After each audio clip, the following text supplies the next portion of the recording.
कल की एक घटना है बिहार की बक्सर की, जिसने हमारे रोंगटे खड़े कर दिए हैं।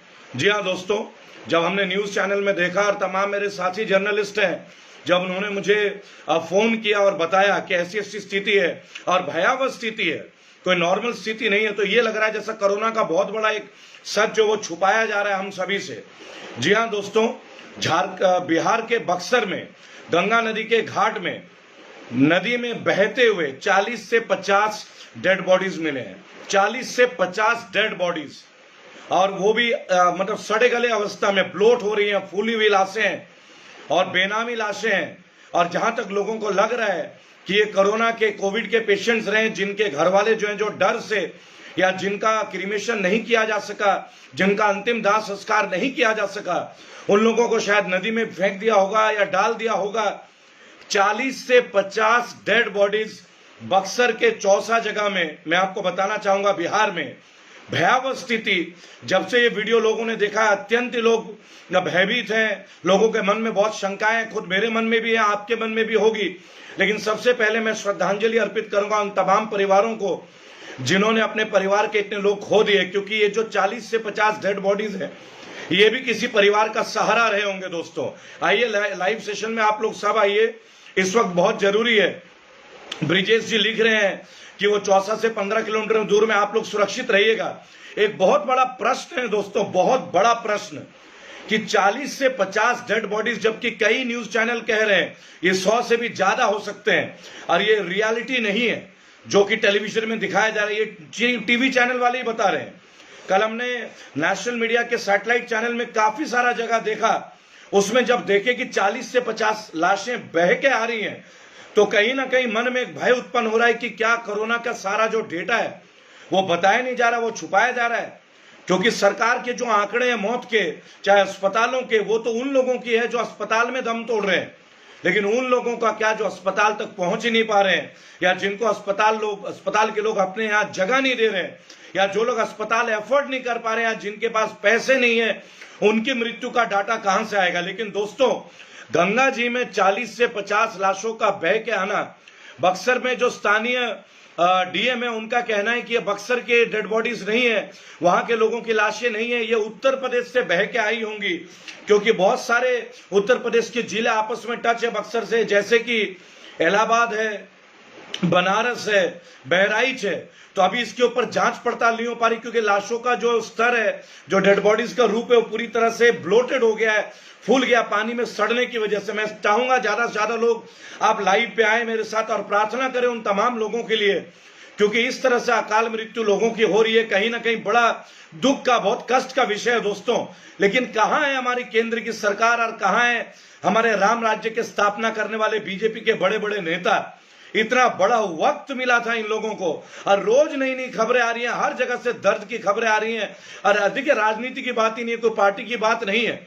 लेकिन जब स्वास्थ्य मंत्रालय है तो ये बातें तो उन्हीं से करी जाएंगी। आज जब लोगों को कष्ट हो रहा है तो प्रश्न तो उनसे ही पूछे जाएंगे, किसी और फिल्म एक्टर से तो हम पूछने नहीं जाएंगे ना, ऑब्वियस से केंद्र की सरकार से पूछेंगे। एक तरफ वैक्सीन बेच देते हैं विदेशों को, अपने देश में वैक्सीन नहीं।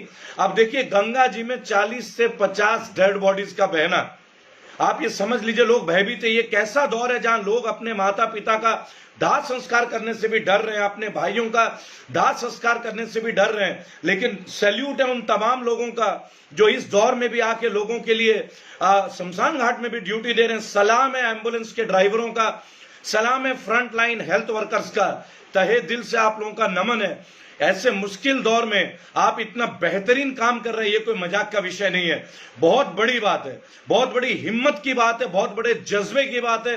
भारत आपके जज्बे को जो है सैल्यूट करता है, रेबल फाउंडेशन आपको सैल्यूट करता है, देश के करोड़ों लोग आपको सैल्यूट करते हैं। लेकिन ये वक्त केवल सैल्यूट करने का नहीं है दोस्तों, ये वक्त है सामने आने का।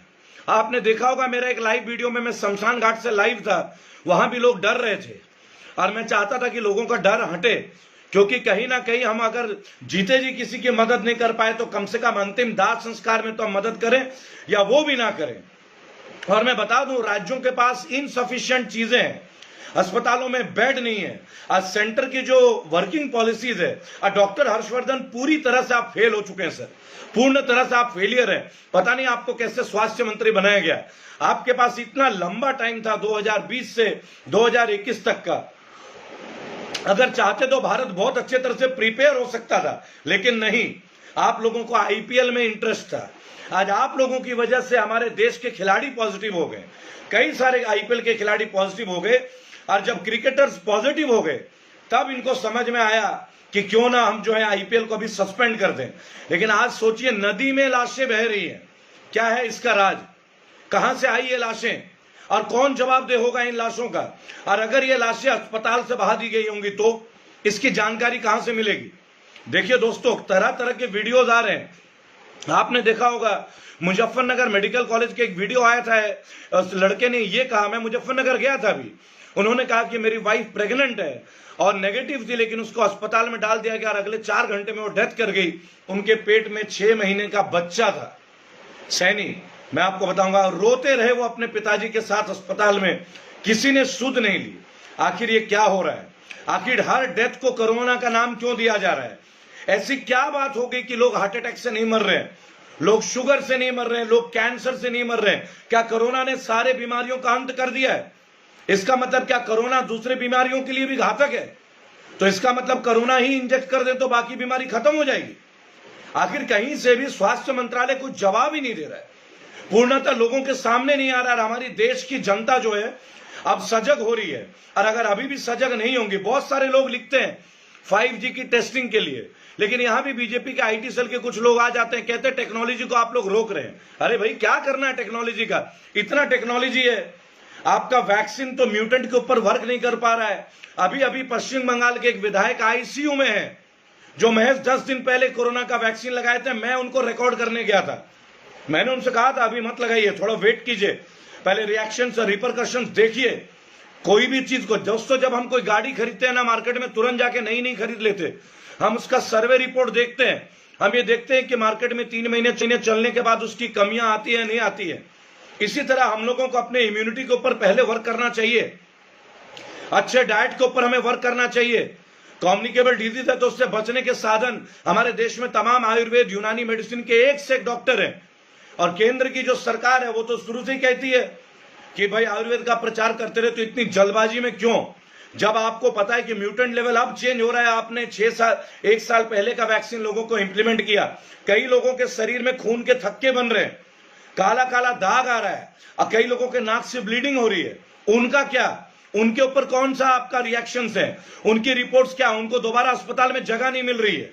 आप ये लगा लीजिए, आज पेड़ों के नीचे लोग ऑक्सीजन को नाक में घुसे का लेटे हुए हैं। ये आपकी व्यवस्था है। और मैं बताना चाहूंगा, दुनिया भर के पार्क हैं, दुनिया भर के होटल हैं, दुनिया भर के स्कूल कॉलेज और यूनिवर्सिटीज हैं। अरे यार, अस्पताल छोड़ो, आप इन्हीं को अस्पताल में कन्वर्ट कर दो ना। आपको केंद्र की सरकार को सिखों से सीखना चाहिए, उन्होंने गुरुद्वारों को भी अस्पताल में कन्वर्ट कर दिया है। कमाल है, आपके पास इतने स्कूल हैं, कॉलेज हैं, होटल्स हैं, इनको क्या अंडे देने के लिए छोड़ा हुआ है क्या आपने? सारी बिल्डिंगें खाली हैं, तत्काल प्रभाव से उनको कोविड हॉस्पिटल में कन्वर्ट कर दीजिए। इसके लिए लोगों को प्राइवेट अस्पतालों में जाने की क्या जरूरत है? और आप सोचिए कि प्राइवेट अस्पतालों में जाके जहां आज तक कोरोना का दवाई नहीं है, रोज मेरे पे 20 कंप्लेन आ रहे हैं, 18 लाख ले लिया लेकिन हमारा बच्चा नहीं बचा, 14 लाख ले लिया लेकिन हमारे घर का आदमी वापस नहीं आया। किस बात का बिल है भाई? माननीय स्वास्थ्य मंत्री हर्षवर्धन जी, बेशर्मों की तरह कहां बैठे हैं आप? चुपचाप आइए बाहर, प्राइवेट अस्पतालों से पूछिए, लोगों के पैसे बर्बाद हो रहे, जमीनें बिक गई है लोगों की, आप कंबल ओढ़ के सो गए, पता नहीं क्या करना चाह रहे हैं। माननीय स्वास्थ्य मंत्री, मेडिकल काउंसिल ऑफ इंडिया, आप लोग हैं कहां भाई? अरे आप आइए, आके बोलिए, आप एक स्टेटमेंट दीजिए, और जिन लोगों से इतना पैसा वसूला गया है उनके पैसे वापस लौटाइए। उनके घर का सदस्य भी मर गया और उनके पैसे भी लूट लिए गए, इसे तो लूट बोलते हैं। ऑफिशियली ये लूट है, ये ऑफिशियल लूट है आप लोगों की। आप लोग कहते हैं कि कोई एक ऑक्सीजन कॉन्सेंट्रेटर 1000 में खरीद के 2000 में अगर बेच रहा है तो गलत है। तो ये जो प्राइवेट अस्पतालों में जो 14 लाख 10 लाख का खेल चल रहा है, ये कहां से जायज है? कहां से जायज है ये? अरे तमाम प्राइवेट अस्पतालों को लगाइए ड्यूटी में, गवर्नमेंट ड्यूटी में लगाइए। इनका काम क्या है? प्राइवेट अस्पतालों का करोड़ों रुपए कमाना। अरे मैं तो एक बात बोलता हूं, बीजेपी के सांसद हैं डॉक्टर महेश शर्मा, उनका अस्पताल है कैलाश हॉस्पिटल। कितने अस्पताल उनके आप लोगों को मालूम होगा बहुत अच्छे से, मैं कोई निंदा नहीं कर रहा, लेकिन महेश शर्मा जी कहीं नजर ही नहीं आ रहे हैं। सांसद है भाई, आइए डॉक्टर महेश जी, हमने आप लोगों को वोट दिया था सर, आइए। गौतम बुद्ध नगर में लोग अस्पतालों के बाहर मर रहे हैं, कहां आप कंबल ओढ़ के सो रहे हैं साहब? 2 बार के विधायक, फिर आप मेंबर ऑफ पार्लियामेंट, कभी मंत्री बने, क्या आपने अस्पताल बनाने के लिए मंत्रालय लिया था क्या आपने?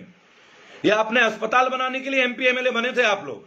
इसके ऊपर भाजपा की चुप्पी क्या साबित करती है? नए नए अस्पतालों को कोविड सेंटर में कन्वर्ट कर रहे हैं, क्यों दे रहे हैं आप नए अस्पतालों को रजिस्ट्रेशन? आप तमाम स्कूल कॉलेजों को कोविड अस्पताल में क्यों नहीं कन्वर्ट कर रहे हैं? आज किसी ना किसी को आके बताना होगा कि बहती हुई लाशें गंगा नदी में कहां से आई हैं। आपने एजेंसीज को लगाइए, तथ्यों को निकालिए, कहीं ऐसा तो नहीं कि अस्पताल में गए थे उन लोगों ने बहा दिया। क्या है इन लाशों का हकीकत? देश को कब पता चलेगा कि असल में हो क्या रहा है? पूरी देश में लोग मर रहे हैं, अभी तो एक्चुअल डेटा ही नहीं मिल रहा, ओरिजिनल डेटा नहीं मिल रहा हमें कहीं से भी। जो रिपोर्ट आप लोग बता रहे हैं कि अस्पतालों में इतने लोग मर रहे हैं, और जो लोग अस्पताल तक पहुंच नहीं पा रहे हैं, उनका डेटा कौन देगा? कौन देगा उनका डेटा? कौन देगा इसके ऊपर जवाब? माननीय प्रधानमंत्री मोदी जी, उत्तर प्रदेश के माननीय मुख्यमंत्री योगी जी, स्वास्थ्य मंत्री हर्षवर्धन जी और रमेश पोखरियाल निशंक, आप सबसे मैं एक निवेदन करूंगा, अरे आइए भाई फ्रंट में। जब आप लोग मुख्तार अंसारी की रिपोर्ट दिखाते हैं तब तो पूरे इलाके में परचम छपा देते हैं आप लोग। एनआरसी सीए में कोई प्रदर्शन करता है तो उनके पोस्टर छपवा देते हैं। अच्छा करते हैं भाई, कानूनन आप जो करते हैं बहुत अच्छा करते हैं। आप आके बताइए ना कितने लोग मरे हैं, क्या उनका पोस्टर छपाने की हिम्मत है आप लोगों में? क्या बता सकते हैं कौन से जिले में कितने लोग मरे हैं कोविड से? और कोविड का ऐसा कौन सा स्टेज था, और क्या उनको प्रॉपर मेडिकल फैसिलिटीज मिली थी? अगर आप ये बोर्ड लगा सकें, ये नोटिस लगा सकें, तो मैं मान जाऊंगा आपके अंदर सुशासन करने का नीति है। आपने कल देखा बिहार में 100 से ज्यादा एम्बुलेंस, बल्कि 150 एम्बुलेंसेस एक फार्म हाउस में ढक के रखे हुए थे। राजीव प्रताप रूडी जी, सांसद निधि फंड से एम्बुलेंस खरीदे गए, बिहार में जनता रोड पे मर रही है और एम्बुलेंस को ढक के रखा गया है। और बेशर्मों की तरह सांबित पत्रा टेलीविजन में आके बोलते हैं कि हमारे पास, राजीव प्रताप रूडी ने डीएम को भी लिखा, हमारे पास 100 ड्राइवर नहीं है। गजब का सुशासन है भाई साहब, है। 18 लाख या 2 करोड़ बीजेपी ने बोला था हम 2 करोड़ नौकरी देंगे बिहार में, एम्प्लॉयमेंट देंगे। यार 100 ड्राइवर अपॉइंट नहीं कर पाए आप, हैं? क्यों माननीय मोदी जी आप बिहार में जाके बंगाल में जाके इतनी बड़ी बड़ी बातें करते आए? अमित शाह जी आपने बोला सोनार बांग्ला बनाएंगे, सोनार बांग्ला। अरे भाई साहब, सोना चांदी पीतल छोड़िए, 100 ambulances Amit Shah ji, 100 ambulances farm house में छुपा के रखे गए थे ढक के। आपसे 100 ड्राइवर नहीं मैनेज हुए। मैं देता हूं 100 ड्राइवर, बोलिए कब चाहिए? रेबल फाउंडेशन ओपनली डिक्लेयर करता 100 नहीं 200 ड्राइवर दूंगा, बोलिए। अरे ड्राइवर क्या, हमारे साथी हमारे वॉलंटियर है, वो चला देंगे, हमें अपने जानों की परवाह नहीं है। आप हमें देखते हैं हम किस तरह सड़कों में आते हैं। 100 ड्राइवर नहीं 500 ड्राइवर देने के लिए तैयार हो, बोलिए। माननीय मोदी जी, माननीय नीतीश कुमार जी, डॉक्टर हर्षवर्धन, राजीव प्रताप रूडी जी, आपको तो शर्म आनी चाहिए।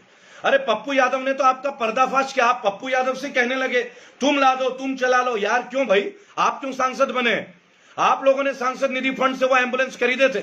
मजाक चल रहा है? ऐसा लगता है जैसे देश में डर का व्यापार चल रहा है, देशवासियों को डराया जा रहा है इस कोरोना के नाम से। आज कहीं पे काम धंधे नहीं है, कहीं पे कोई बैकअप प्लान नहीं है गवर्नमेंट का, और बड़ी बड़ी बातें, हमने ये किया, हमने वो किया, पता नहीं आपने क्या किया, आपने बेड़ा गर्क किया। 2014 से महाराज जब से आप आए हैं ना, भारत की अर्थव्यवस्था, सामाजिक व्यवस्था, मानसिक संतुलन हम सब खो चुके हैं। वो पता नहीं कौन सी घड़ी थी और क्या अकल पे हमें पत्थर पड़े थे जब हम लोगों ने आप जैसे लोगों को वोट दे दिया। पता नहीं हम जैसे पढ़े लिखे शिक्षित लोग भी आपके झूठे बहकावे में आ गए, जिसका नतीजा आज हमारे नेक्स्ट जनरेशन भुगत रहा है, ये पीढ़ी भुगत रही है। लेकिन अब इस पीढ़ी को इस पीड़ा से बाहर निकलने का टाइम है। मैं रेबल सदानंद पति ऑफिशियली आप लोगों से एक बात कहता हूं, जाओ जाके केंद्र की सरकार से कह दीजिए 100 नहीं 500 ड्राइवर में देने को तैयार हूं। बिहार सरकार से कहिए कब देने हैं ड्राइवर? राजीव प्रताप रूडी जी मैं दे रहा हूं, बोलिए। मेरा सोशल मीडिया नंबर 8800092747। आप इस नंबर पे कब मुझे कॉल करेंगे? राजीव प्रताप रूडी, नीतीश जी और मोदी जी, बोलिए। मैं देता हूं 500 ड्राइवर देता हूं आपको। अरे मेरे पास करोड़ों वॉलंटियर, एक एक वॉलंटियर ड्राइवर बनने के लिए तैयार है। अगर आप लोग मेरे से सहमत है तो कमेंट में लिखिएगा। मैं चाहता हूं कि कमेंट में जरूर लिखिए आप लोग दोस्तों, ये जवाब जाना चाहिए। 100 एम्बुलेंसेस 150 एम्बुलेंसेस को छुपा के रख दिया गया, इससे बड़ी बेशर्मी क्या हो सकती है? ये लोग सोने का बांग्ला दिखाएंगे, ये लोग हमें मंगल ग्रह में ले जाएंगे। इन जुमलेबाजों को औकात दिखाना जरूरी है। अब औकात दिखाना जरूरी है। हम जैसे लोगों ने वोट देकर सबसे बड़ी गलती की, हम अपना पापों का प्रायश्चित कर रहे हैं। मेरे साथी, मेरे दोस्तों, 135 करोड़ भारतीयों से मेरा आग्रह है, आइए खुले मंच पर इस कमेंट बॉक्स में लिखिए, मैं देने के लिए तैयार हूं 500 ड्राइवर। इसी टाइम पे रेबल सदानंद पति 11 मई सुबह 8:40 मैं ऑफिशियली डिक्लेयर करता हूं 500 ड्राइवर देने के लिए तैयार हूं। बोलिए, तैयार हैं आप लोग? जुमले नहीं देंगे। और बोलिए क्या सहायता चाहिए? मैं खुद ड्राइवर करने के लिए तैयार हूं, एम्बुलेंस खुद चलाने के लिए तैयार हूं। वैसे भी मैं लोगों में ही रहता हूं। सारे फर्जी निकले, नकली निकले, केवल अखबारों में अपना नाम छपाते हो, पोस्टर छपाते हो और टारगेट का पॉलिटिक्स करते हो, वेनेडेटा की पॉलिटिक्स करते हो, समुदाय विशेष पे अटैक करते हो, एक ही परिवार का बेड़ा गर्क करते हो। काम करो, काम। जनता ने काम दिया है, 2022 में इसका जवाब देंगे। अभी तो ताजा चाला बंगाल में तुम लोगों की जमानत जब्त की है ना। और हाँ, बीजेपी के एक विधायक से मेरा अनुरोध है, उन्होंने एक दिन एक बात बोला था कि सोशल मीडिया से कुछ नहीं हो सकता है। आशा रखता हूं विधायक साहब आप इस मैसेज को अब जरूर सुन रहे होंगे। सोशल मीडिया की ताकत आपको भी अवश्य दिखाऊंगा। हालांकि मैं आपके काम से प्रेरित हुआ था, लेकिन आपकी ये बात मुझे बहुत बुरी लगी। आशा करता हूं अपने बात को आप वापस रिटर्न जरूर लेंगे जब भी मेरी आपसे मुलाकात होगी। ये एक बीजेपी के विधायक है जिनका मैं सम्मान करता हूं, क्योंकि उन्होंने अपने क्षेत्र में काम किया था। लेकिन अब एक पार्टी की बात है, विधायक की बात नहीं है। जिस पार्टी ने पूरे देश का बेड़ा गर्क किया है, उस पार्टी को अब कहीं टिकने नहीं देंगे। इन्हें बाहर करेंगे सत्ता से। दोस्तों, आज आप लोग देखिए कितनी बड़ी बात है, 100 से 150 एम्बुलेंसेस को छुपा के रखा जा रहा है। और बेशर्मों की तरह इनके प्रवक्ता आके टीवी में बोलते हैं हमारे पास ड्राइवर नहीं है। डूब मरो अगर ड्राइवर नहीं है तो। आज वैकेंसी निकालो, 1 घंटे में 500 नहीं 1000 ड्राइवर देते हैं बगैर वैकेंसी के। बोलो रेबल फाउंडेशन से कब ड्राइवर चाहिए? दोस्तों, गंगा जी में बहती हुई लाशें, बिहार में एम्बुलेंसेस फार्म हाउस में छुपा के रखना, हर जगह काला बाजारी होना, ऑक्सीजन सिलेंडर का बिकना, दवाइयों का ब्लैक मार्केट होना अहमदाबाद में। सोचिए ये कहां हो रही है और किस सरकार में हो रही है। अब भी अगर आपको लगता है कि मैं केवल बीजेपी के खिलाफ बोलता हूं, वक्त है आप इसके ऊपर एक थॉट दीजिएगा। जय हिंद, जय भारत।